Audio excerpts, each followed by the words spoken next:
All right, if you'll notice up here, these are some of the verses we're going to be looking at instead of me trying to call them out. And we're going to try this a little bit. Actually, the main thing we're going to be looking at is going to be in 1 Samuel 17. Okay, so if you want to go to that one. And if you want to follow along with the other ones, you're more than welcome to. This is going to be a little bit different. I know I say that each time, but this one is. This one's going to be different. This is probably something you probably don't hear preachers talk about. Okay, so, but I am today. So I don't know if I need to unlock this door or not, but I can get out.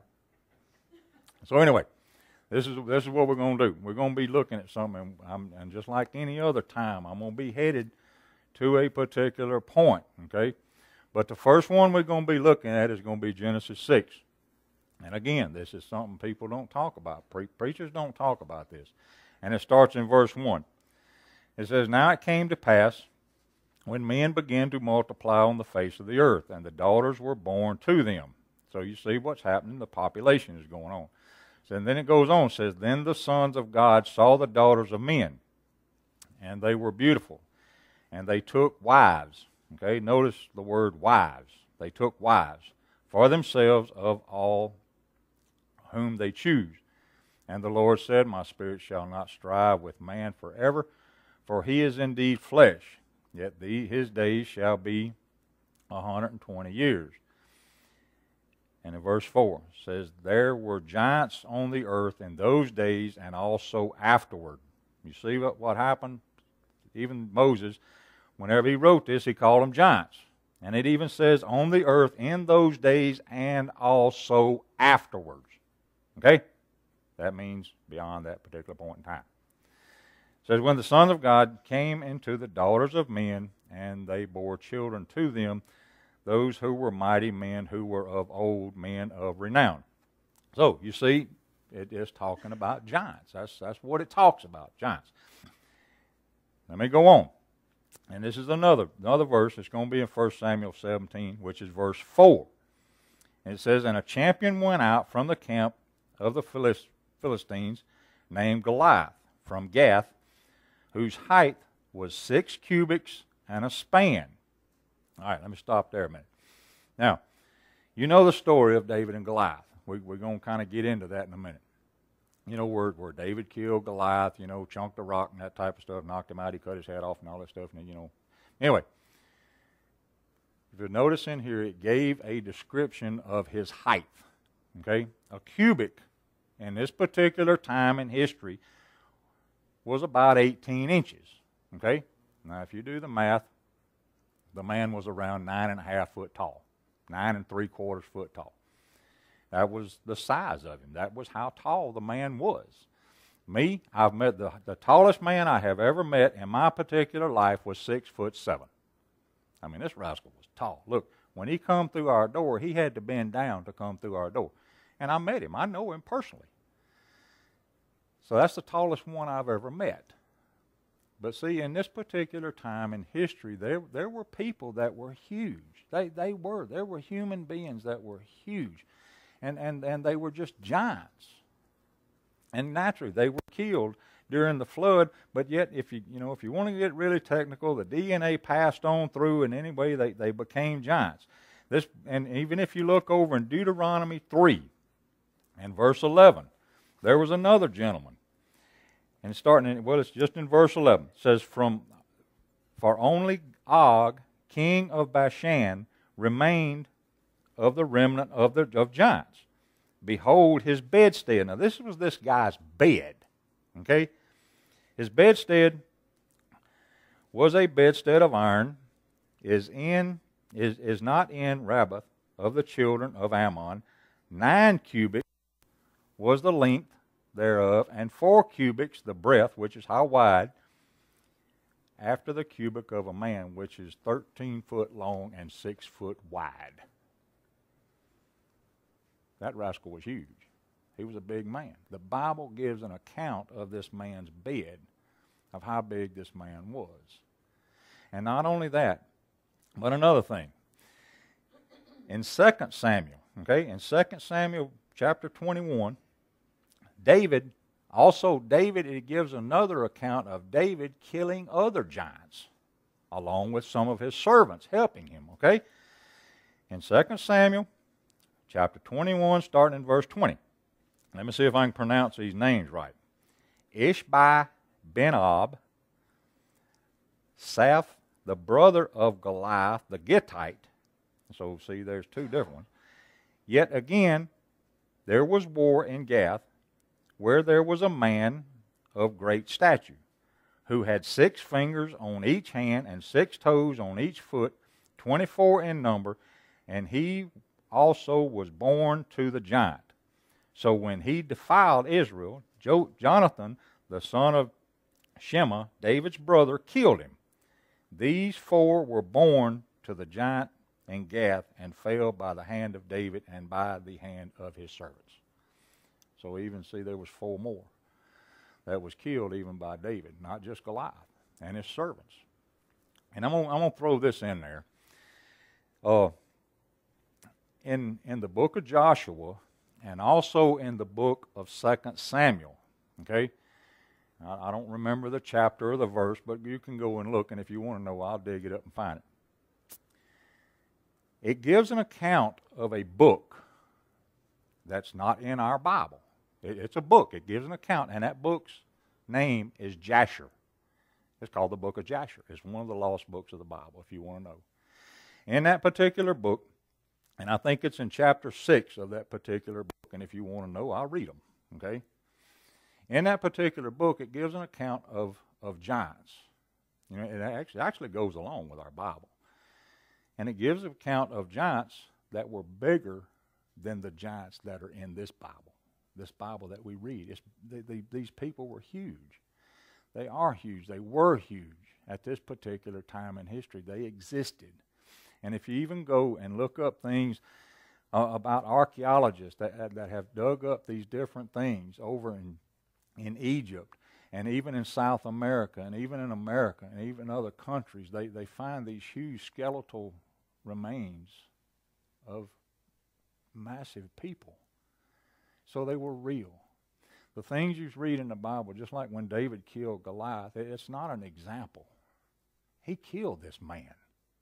This little bitty fella that was a boy during that particular time in history killed this huge, massive man.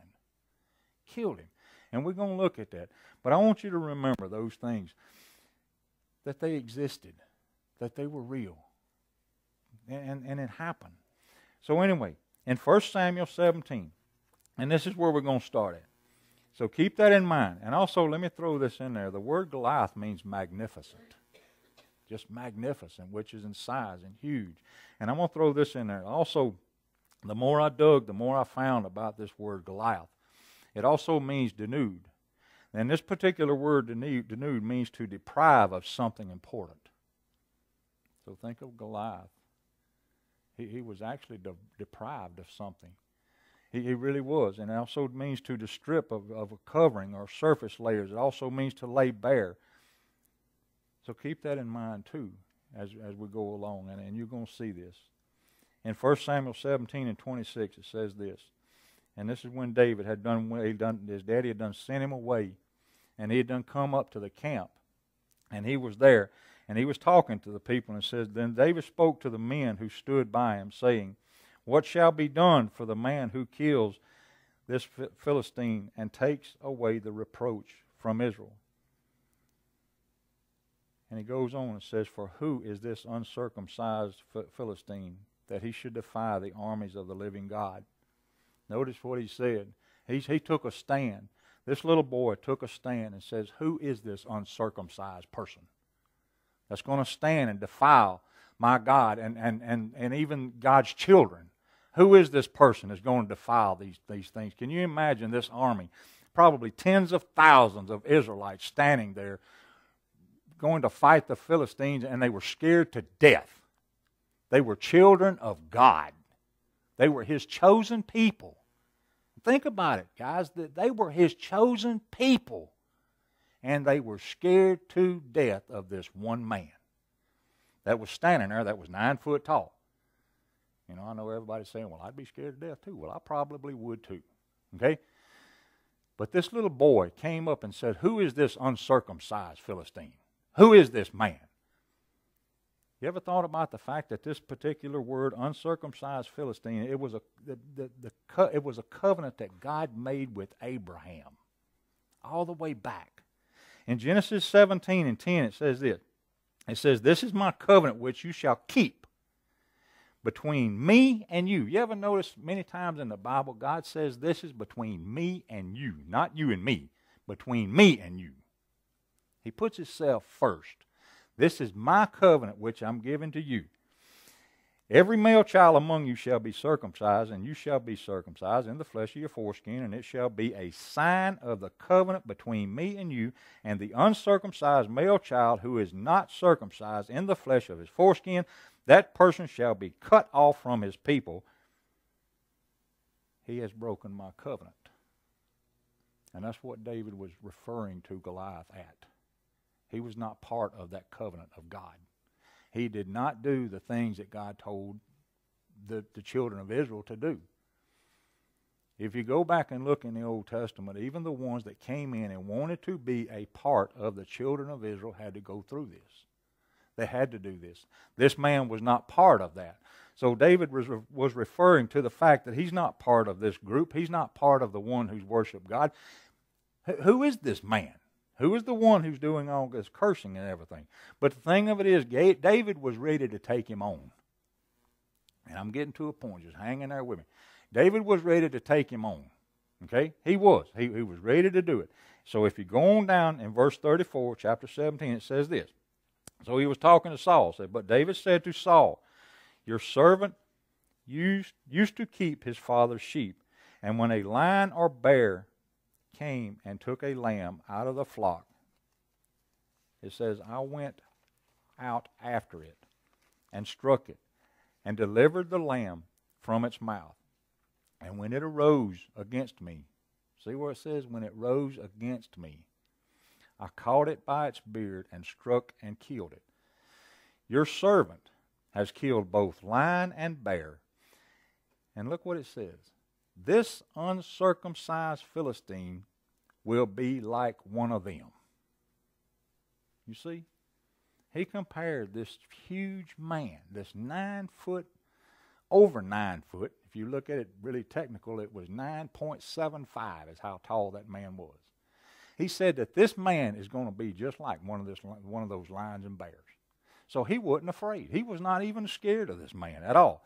And it goes on. It says, "Like one of them, seeing that he has defiled the armies of the living God." And it goes on. It says, "Moreover, David said," and this is what I'm getting at, "The Lord who delivered me from the paw of the lion and from the paw of the bear, he will deliver me from the Philistine." You notice David never said, "I am going to kill him." He said that God will deliver me. Not me, not I. He never said, "I'm going to go over there and I'm going to throw this rock and I'm going to kill him, or I'm going to do this," and all this type of stuff. You notice he kept questioning. This is somebody who's not even part of your little world. He's up here cursing God. He's cursing the army of God. The army of God. That's what it says. And he says, y'all are scared of him. You belong to God. You're his children. You're his chosen one. And if you ever really stop and think about it, if they would go back and look all the way back to the time to when they crossed the Jordan River and went over there and fought in Jericho, the very first battle, what happened?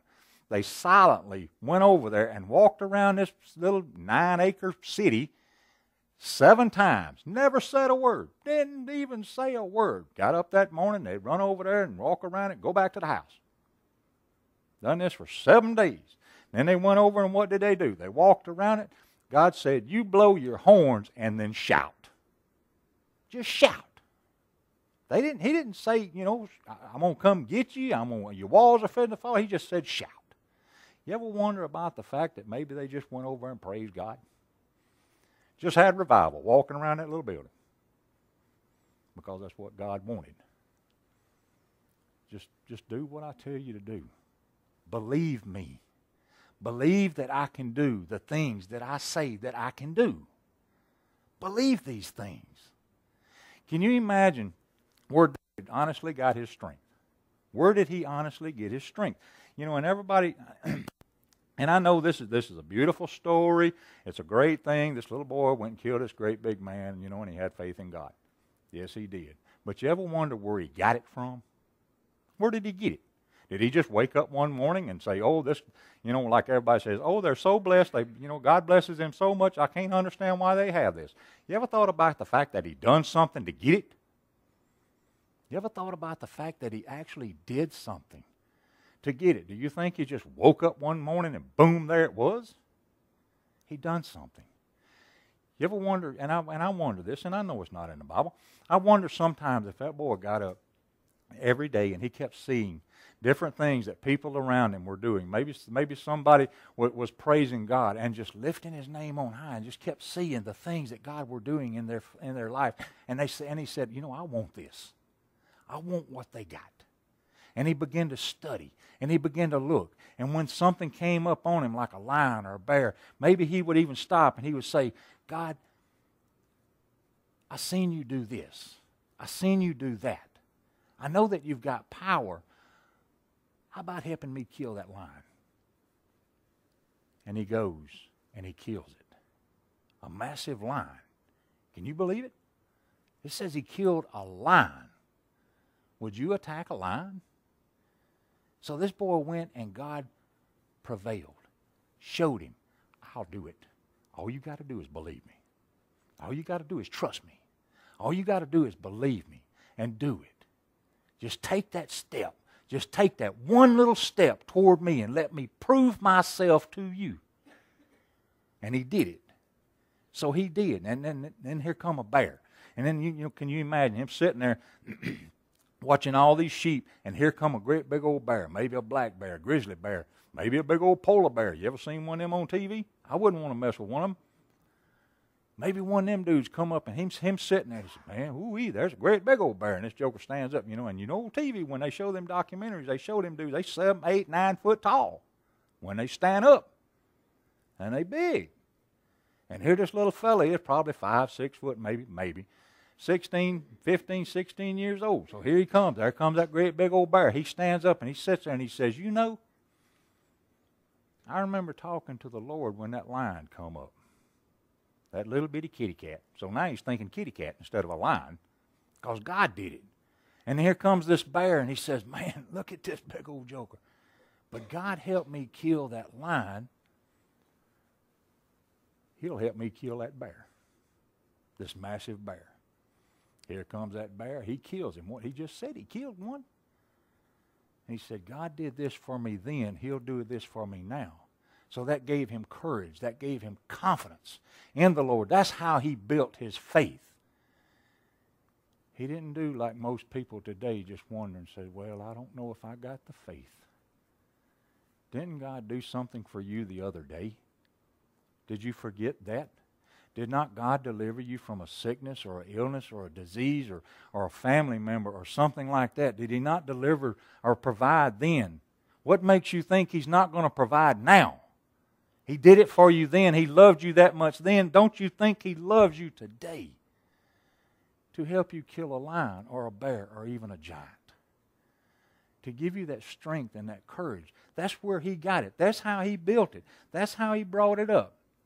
Even in Ephesians 2 and 8 and 9 it says, for by grace you have been saved through faith, not of yourself. You heard me say this time and time and time again. Everybody believes that God can save them from a burning hell, but they do not believe that God can give them the power to defeat things on the face of this earth. What's the difference?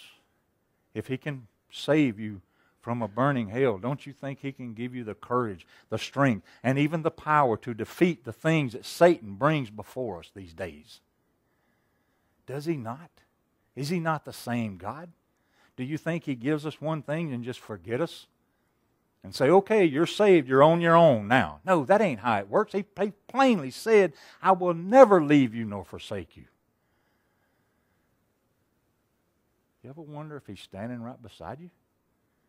You ever wonder if you're driving down the road and he's not sitting right there beside you? You ever thought about maybe just pulling over one day and closing your eyes and just reaching over and grabbing his hand and just telling him thank you? Thank you for being here. Thank you for being with me. And don't put a bumper sticker on your sign saying Jesus is my co-pilot. Make him your pilot, brother. Make him your pilot. I hate them stickers. He ain't my co-pilot. He drives my car. And that's the way it's supposed to be. If you can believe that he can keep you out of hell, don't you think he can do the things that he can do for you today?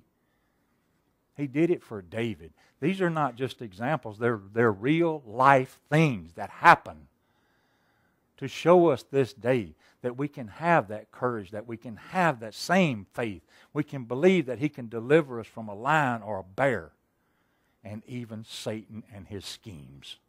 And every little demon that he throws out there to attack you, you can defeat him. But it takes faith. It takes faith. Even in Hebrews 11:6 it says, but without faith it is impossible to please him. So friends, when we say, and you ever gave any thought to this, the things that come out of our mouth, I don't know if I've got faith to do that. You just unpleased God. You just made him unhappy, because it plainly says, without faith it is impossible to please him. It is impossible to please him. So that means we need that faith. We need to hang on to that faith. We need to believe with everything we got. It says, but without faith it is impossible to please him, for he who comes to God must believe. And that's what David did. He believed because he had examples in his life. He killed a lion. He killed a bear. And now he's just standing before a man. Just flesh and blood. A human being.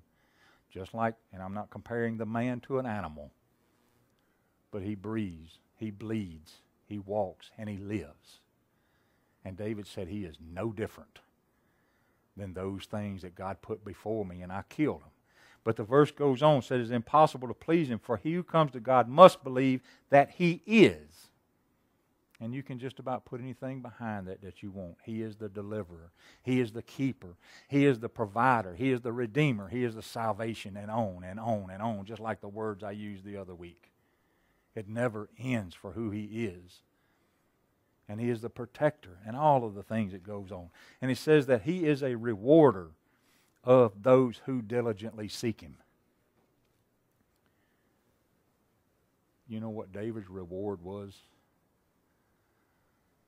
He knew that God would be with him. He knew that God would do the things that he said he would do. Is that not a reward?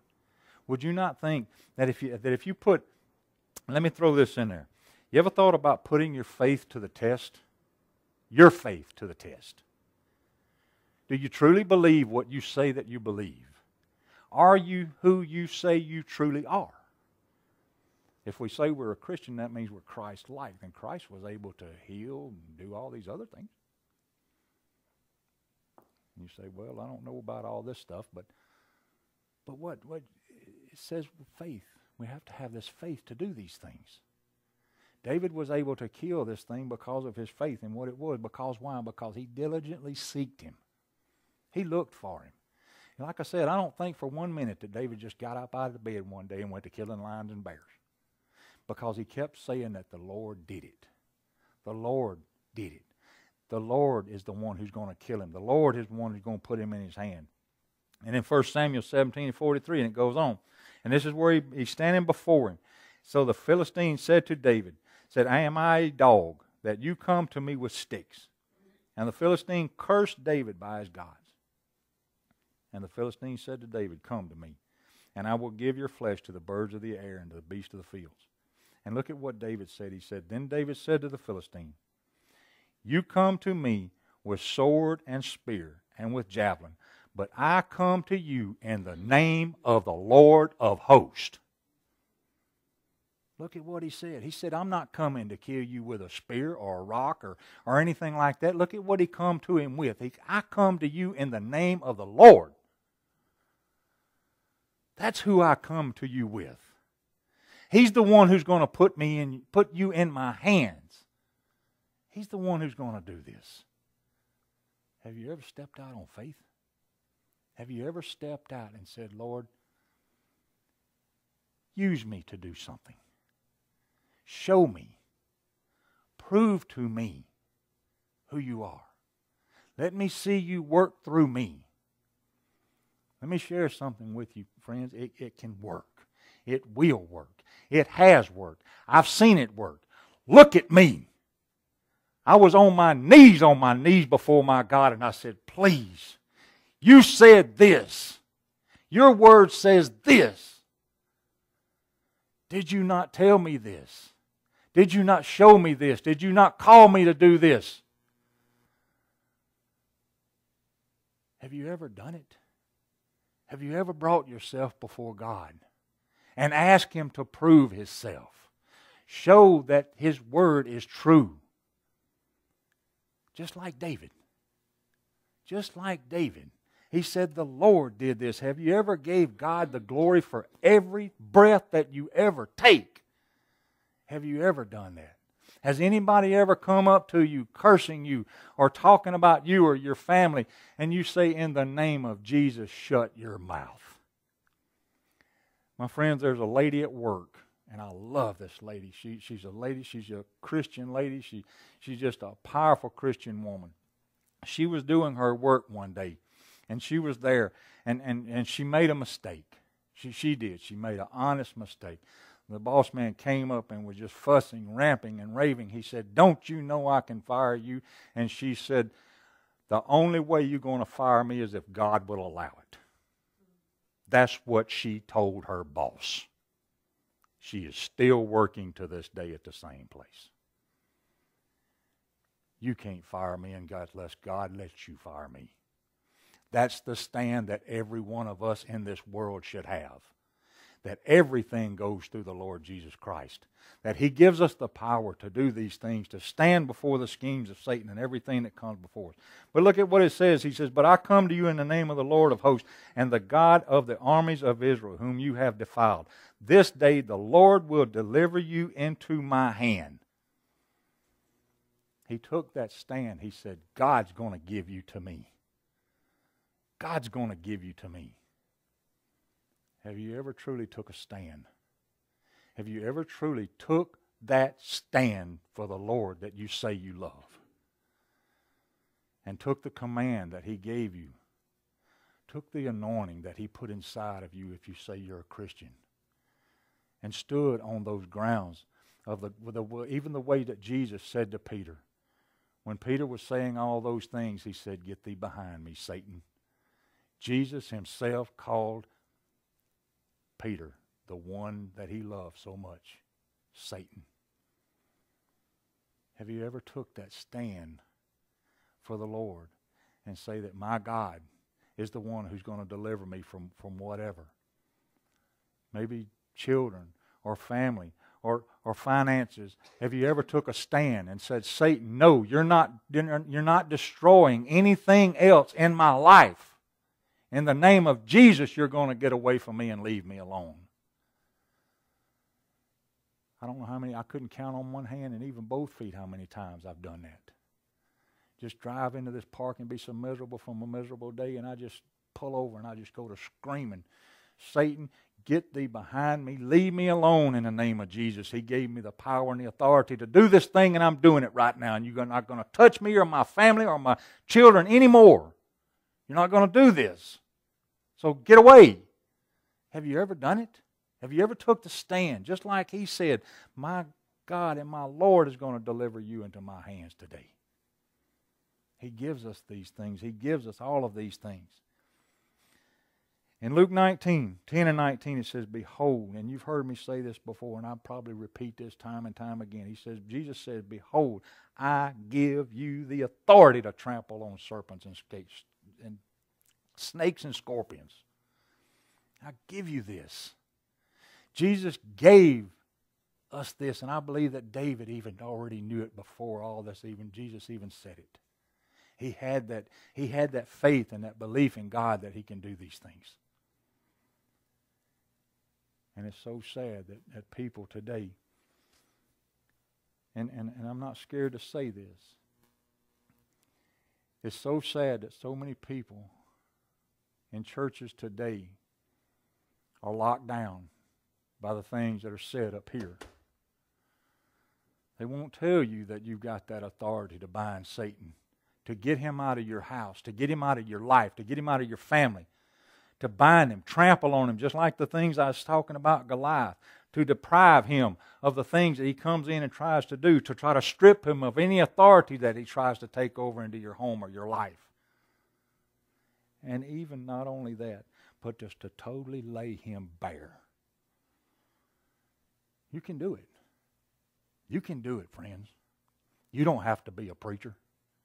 You don't have to be a deacon. You don't have to be anything. If you call yourself a child of God, you have that authority. You do. You have it. Because Jesus plainly says, "Behold, I give you authority to trample on serpents and scorpions and over all the powers of the enemy." All of it. Everything. He's already defeated. He is. If you don't believe me, go and read the last chapter. He's already lost. So don't think he can defeat you. He can't defeat you. Because you've already got the authority. And like I said, I believe David already knew this. He knew this because God had already delivered him from a lion, from a bear.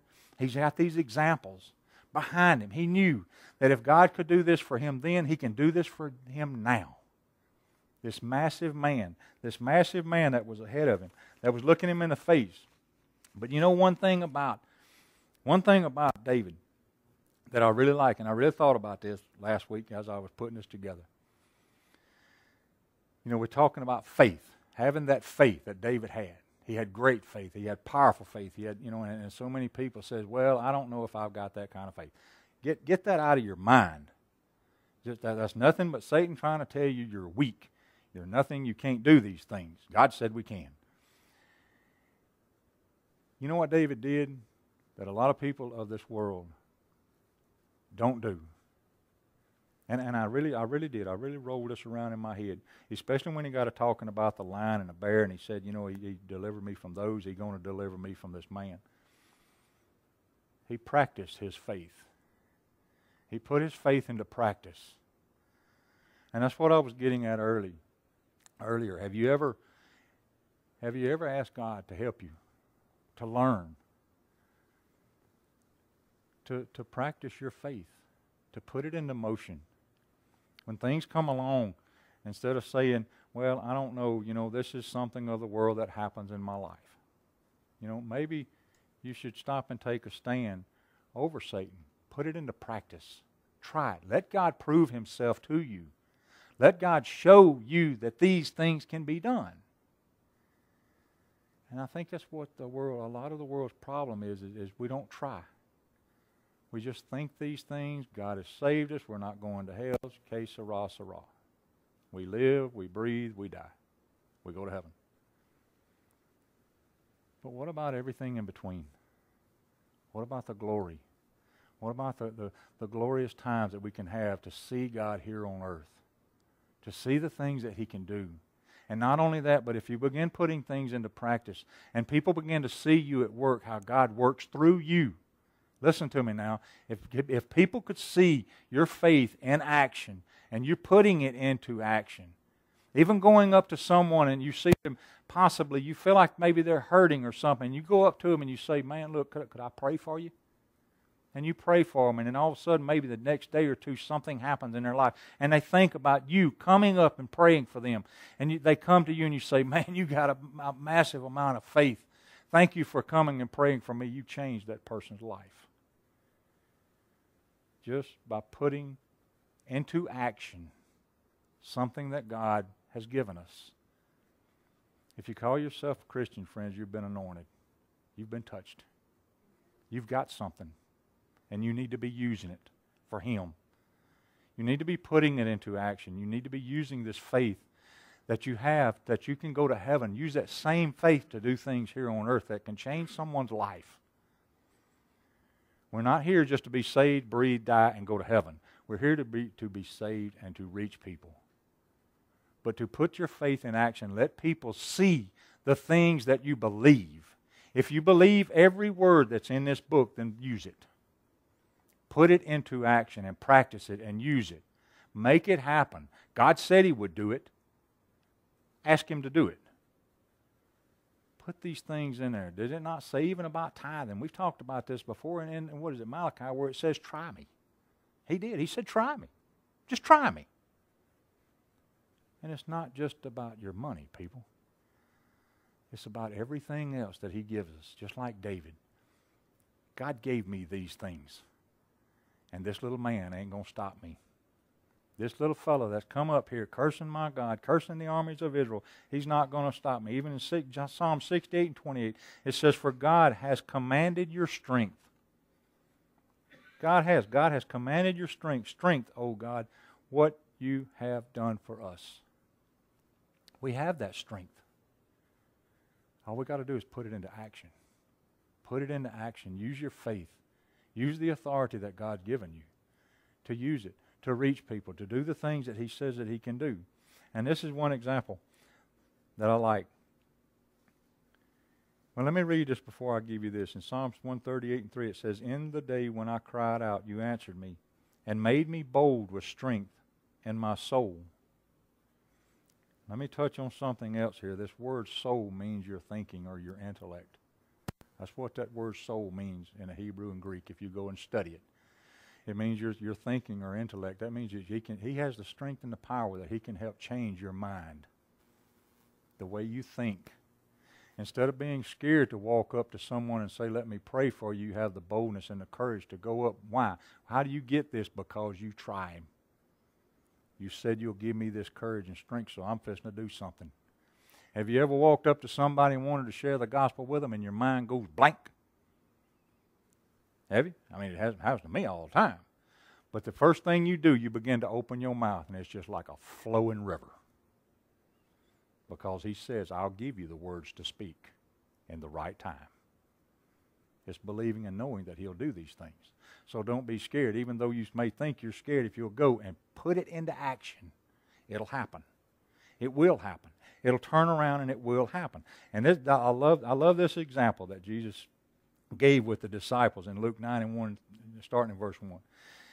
He's about to send the disciples out. And He's about to tell them, go out and do, the things that He wants them to do. And it starts like this. It says, then He called the 12 disciples together and gave them power and authority. So He gave it to them. Here it is. You go, and it says He gave them power and authority. But look, He says, over all demons, all the demons. It goes on, it says, and to cure diseases. He gave them power to even cure diseases. And even in verse 2 it says He sent them to preach the kingdom of God. So they're going out to tell people about Jesus and the things He's done. And it turns around and says even to heal the sick. You say, well, ain't that the same as diseases? No, it's totally different. You got diseases and then you got sick folks. You may have physically sick, you may have emotionally sick, and all the different things. So they had the power to do these things. And it goes on, it says, and He said to them, take nothing for your journey, neither staffs, nor bag, nor bread, nor money, and do not have 2 tunics apiece. He told them, you don't take nothing. You don't take a thing with you. The reason He told them that because He wanted them to be dependent on God alone. Totally 100% dependent. That's the reason He did it. And that's the way we're supposed to be. And that's the way David was when he approached this giant. He was totally 100% dependent on God. He said, the Lord's going to deliver you. Friends, let me tell you something. If He hadn't, if you ever just wonder, He went and picked up 5 rocks, okay? He went and picked up 5 slick stones out of a brook. Do you know if that boy would have picked up a pine needle and throwed it at that man, God would have killed him with a pine needle. That's how much faith that boy had in God. He didn't have to throw a rock. He could have thrown a pine needle at that man and it would have killed him because of his faith in the Lord. That's how much faith. That's the faith that we even need, the courage that even David had. One writer wrote this. It says, David's faith was in the Lord, and he knew from experience. Experience, people. That's why I say we need to put our faith into action. If we say that we believe what this Bible says and what God says that we can do, then why ain't we putting it in action? Why ain't we putting it in action? It says that David's faith in the Lord, he knew from experience God's faithfulness. And it goes on, says David's faith was born out of his experience of God's grace and mercy in his life up to that point. The Lord had delivered him out of dangerous situations in the past, proving his power and trustworthiness. See, God proved himself to David. And it says that David relied on him to deliver him from the Philistine, whether it took 1 stone or 5. It says David recognized that the power was not in his sling, but in the Lord of hosts.